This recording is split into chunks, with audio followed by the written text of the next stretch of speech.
It's finals time here live from Atlantic City. It's just my passion. It's what makes me happy. It's what I love doing. I bought my house, I bought my car, I'm going to get married just because of the game. And the most important thing is that I'm doing what I love. Esports and video games always gave me that happiness factor. It was like the sole reason why I wanted to wake up. We've been all around the world with the incredible Rainbow Six Pro League. It's definitely a lot more strategically deep than other shooters. It's 5 attackers against 5 defenders, a lot of strategies involved. We're not embodying the sport with our bodies, it's literally just our hands and our minds, and they work together. We come from different backgrounds, from different parts of the world even, but we bleed the same color, right? We bleed Siege. Let's see who's really got it in them to win the title. EG has always been the monster of a team that they are, but they got second place at Invitational. Penta is definitely their biggest obstacle. Probably one of the most interesting rivalries. Penta Sports, ladies and gentlemen, the reigning world champions. We're the kings, we can say that without sounding too arrogant. Pengu running at a time 2 seconds, sending Evil Geniuses home. You're going to run into something that you're not used to.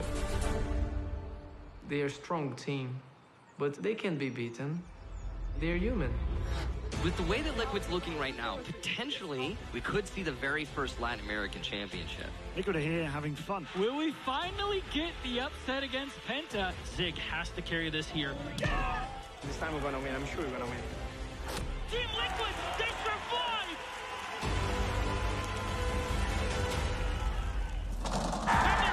Yeah, they win! Liquid!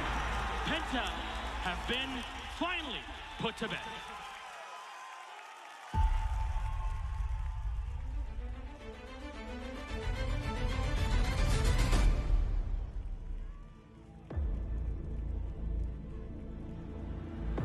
Season 8, our first ever 6-month season of Pro League, will start soon.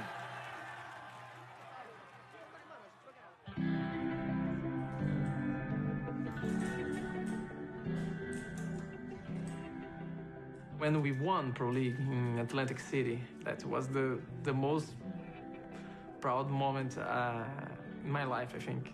Mano, eu era o cara. Vou desmocar avançado.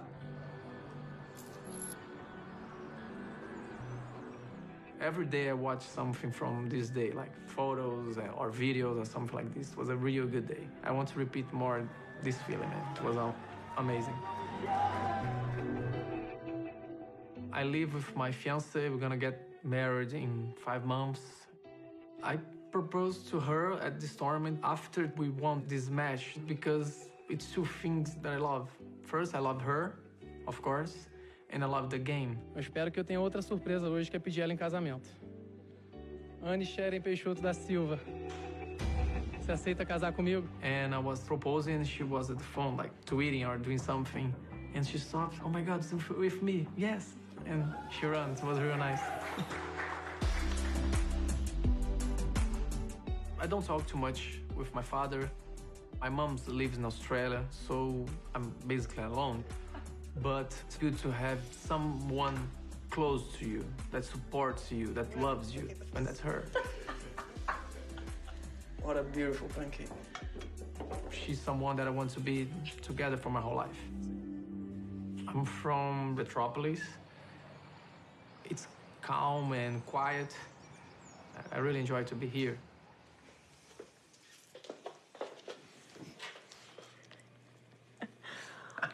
Oh my God, you were so cute. I'm still cute. Okay, I know that. That's my aunt, another aunt. That's me playing soccer. Soccer? Yeah. I love to compete, so it's in my blood. And I love video games, so I just mix these both things, competitive feelings and playing video games. Without Rainbow Six, I really don't have a backup plan. Everything that I got today is because of Rainbow Six. Professional career, this house. Rainbow Six today is my life, man. The first time Anne asked me what I do for a living, I said, I'm a businessman. Because I knew that she was not going to understand. So a friend of mine helped me. Oh, he plays video games for a living. And she didn't believe. But we were on the streets and people, oh, hey, Leo, can I take a picture? Hey, Z, can I take a picture? So she starts seeing what was this world, you know? Tá, vai ser um açaí e milho de cebolinha. In Brazil, here, it's so hard to get a good job, you know? It's not like other countries, maybe in USA or in Europe. We struggle to have a good salary, good money. And here we're just happy to do what we love. Sometimes I just stop and I think how many people want to be playing in Team Liquid. So that's why you have to be humble, always.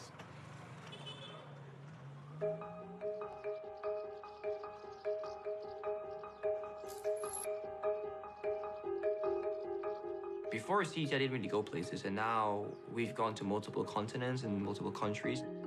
I never thought in my wildest dreams that we ever get this far, but now one of the best teams in the world, most feared, and I've been fortunate enough as an individual to make world records or moments that will go down in history of the game. But I'm only as good as my last game. That's what drives me to keep going.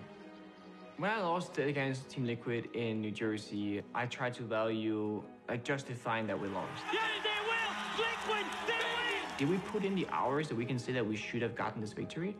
And in all honesty, we didn't. It was one of our sloppiest seasons. We got so stagnant, we got so comfortable. That was the last tournament, and it still haunts me today. I think losing is fine. But if we lose because we didn't do enough, that's when the team falls apart internally for sure. Now the pressure's on them. I was raised with a single mother of 2 children, working 2 or 3 different jobs. My mother was never close to her family. She was kind of caught off early as the black sheep. Upon losing my father, I lost that entire side as well. So the family was mother, brother, and son. That was it. Being raised with that, I learned that we support each other no matter what, and I think that was a big reason why I was comfortable doing an absurd thing such as esports. But, we didn't come from much money, so something like a computer or video games, that wasn't really there for us. I had great friends. Nikolai, also known as Prixie, he kind of provided me that safe haven of I could play on his computer sometimes. Oh, I found a really great picture of you guys sitting in Ølstykke. Oh, sitting with your faces up in the screen, big Trinitron screens like this. Yeah. Big IBM. Yeah. So we always have at least 3 or 4 PCs, gaming PCs, rigs. It's like the home base where everybody can come and be together and. Yeah. But it always has been your second home. Yeah, always. Yeah. No, I think it's no. I'm very proud of what you have achieved until now.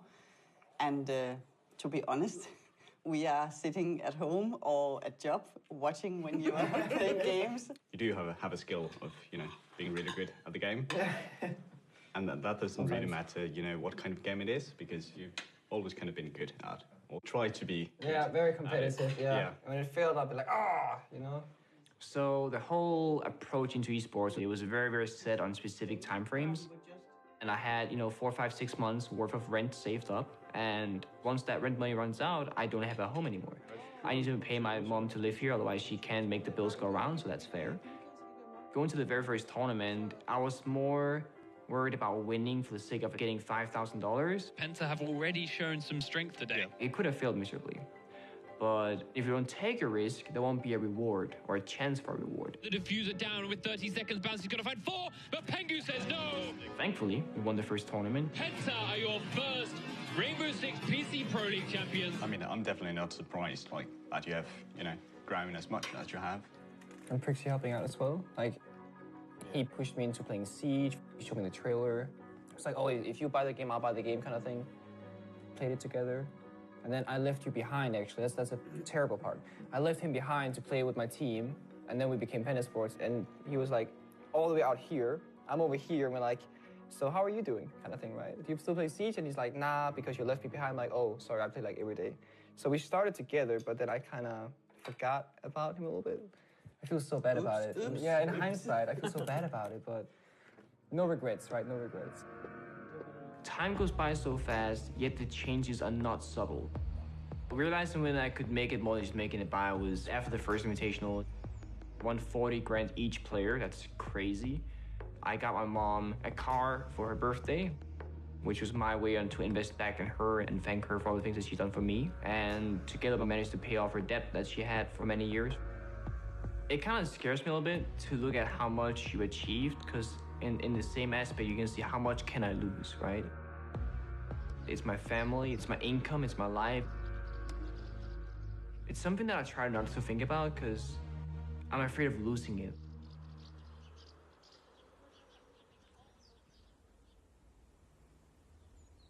So I was a bit surprised at Atlantic City, the results from the last season. We definitely want revenge on Penta after losing them. They were definitely the toughest opponent. And obviously, they beat us in the match. Unstoppable is an apt word to use to describe Penta in their current form. Coming in the new season, we expect to get to the point where we feel like we can win, because we're not satisfied otherwise. As far as like the next specific goal, we started to really buckle down and focus on practicing a lot more for the beginning of the season. I kind of am obsessive over it. I don't know. It's just, I guess, my competitive nature. Troy was, he just loved sports. He loved kids. He loved the fun of the game. Oh, yeah. Look at that dapper guy. I remember that. You remember that, yeah. That was a great moment for me. I loved going with you guys. And then hockey, you know, I showed you, here's how you shoot and do this many reps a day. And you did like triple that, quadruple every day. I wouldn't care at all about something, or like I would put literally everything into it. Like there was no in between at all. When you played for the Kings, when I was coaching there, we had 6 days a week. That's all you knew. It was nuts. I was 9 years old. And then that year you got hurt, right? Mm-hmm. You hit your head. I don't know if you recall it. Yeah. You skated from the far end and lost an inch, and then I'm up in the stands, and you plugged your head right into the boards. And I went, oh, that's my kid. Shoot. Mm-hmm. And you got up and realized you had been concussed. The first I wanted him to quit. He said, no, I'll be okay. Then you had another one. Mm-hmm. I had a bunch. 11. He had 11. Yeah. Something like that, 11 concussions. After the last one, you came out of the dressing room, you gave me the nod. I didn't say anything, and you went like, I'm done. And I thought, wow.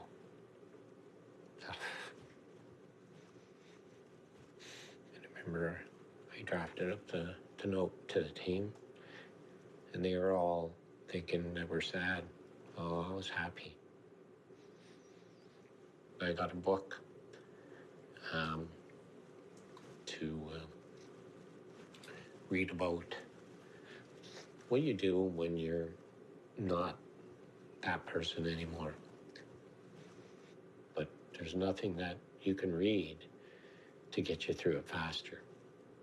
You couldn't have gym class. You couldn't ride a bike. You had to refine yourself, and there's no quick method. How do you feel on it? I don't want to talk about it, so. Okay. Yeah. Look at this. I found this. You wanted me to throw everything away. I'm glad I kept it. Look at this. Number 9. Wow. You're taking that home with you. That's a keeper for you. No. No? No. Okay. Okay, cool. Anyways, maybe we shoot the puck today or the tennis ball. We had the orange ball, too. You got those sticks, eh? Just a couple years ago, I couldn't remember the